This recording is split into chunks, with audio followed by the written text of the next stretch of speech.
All right, and welcome back to Mr. G Fails. So, I was asked a question today and I couldn't come up with an answer. And the reason why I couldn't come up with an answer is because I don't memorize answers. I usually just kind of look for effective ways to work through things. And I seem to hit a roadblock with this question in front of my students. Yep, it happens. Sometimes a performer forgets the chords or forgets the songs. Just ask Milli Vanilli. They'll tell you exactly how that worked. For those of you who are too young to get that reference, please see Jessica Simpson's sister. And if you're even too young to get that reference, please see any current modern music. And if you're too young to get that reference, then I suppose you're probably not born yet. But moving along, so we've got a question of probability where we were told about a set. And the set was, some information was the probability that it's in A, or an event A occurs, is 14 over 15.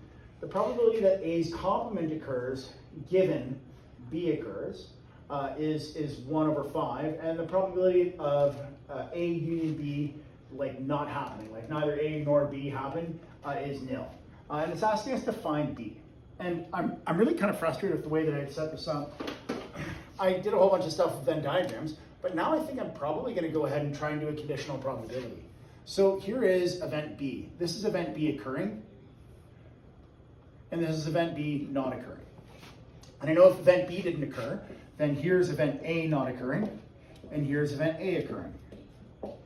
And I know that because A union B not occurring is equal to 0, I know that this branch just doesn't exist here at all.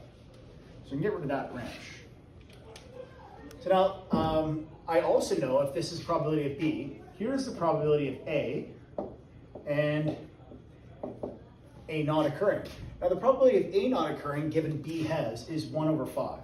So that means this probability is 4 over 5. And I know that the probability of A occurring in total, so all of the probability of A occurring, is equal to 14 over 15.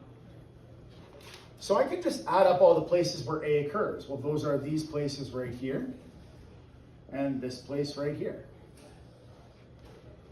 Now, a little bit tougher to add these things up, especially when I don't know what they are.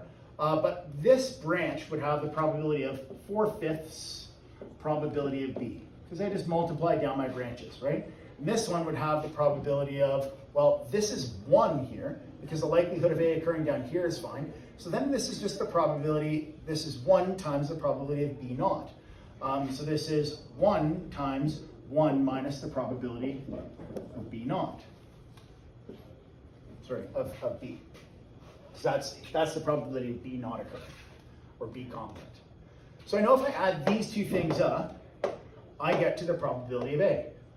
So let's add these two things up. I'm going to distribute first. So I'll have 1 times 1, which is just 1, and 1 times probability of B. I don't know why I bothered distributing that long form way. But that's one of the portions. Then I have 4/5 probability of B. So this will be equal to 4/5 probability of B plus 1 minus probability of B.